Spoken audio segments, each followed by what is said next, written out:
Hvordan ser jeg ud? Ser jeg godt nok ud? Ser jeg godt ud? Hej, jeg er Gita Gavar. Jeg er Diva Mentor.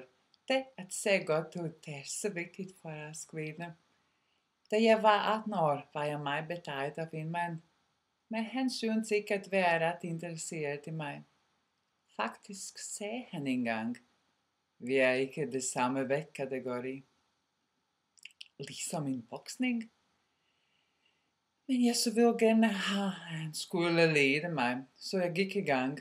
Jeg kæmpede og kæmpede, jeg ikke spiste og overspiste og græd. Men så tabte jeg de 5 kilos. Og ved du hvad skete der? Ingenting. Ingenting.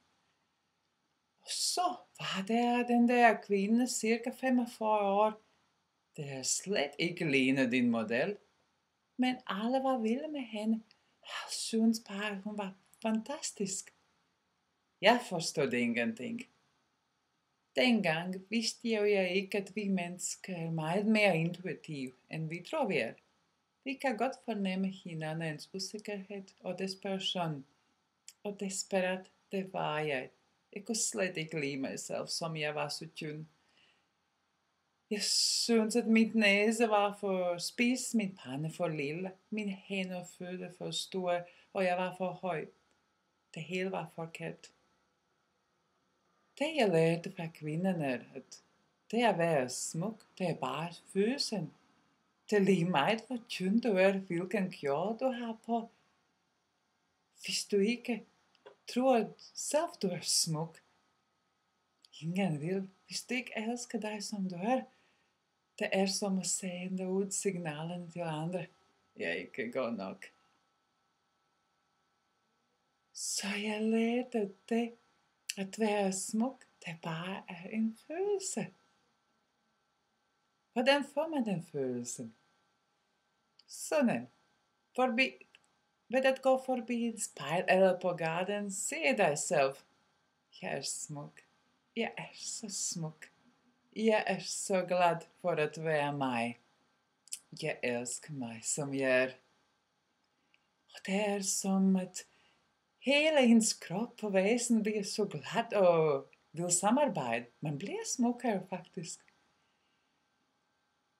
Det lyder så nemt og enkelt. Det er det også. Men for mange af os, det kan være en stor udfordring. Det ligger så dybt i os, at vi er ikke gode nok, at vi skal ligne dit og dat og være på den måde. Nej, vi alle er smuk. Vi er født sådan. Vi har bare lært fra omverdenen, at vi er ikke gode nok. Så jeg vil opfordre dig, eller huske dig. Hvis du vil være smuk, det starter med følelsen. Hvad kan du gøre for at føle dig smuk? Se alle skønne ting. Jeg glæder mig til at høre dine tanker og kommentarer hernede. Og jeg vil være taknemmelig, hvis du deler min video og tilmelder til mit nyhedsbrev. Og jeg vender tilbage om en uge med flere tips om at være uimodståelig. Tak for nu, og hej.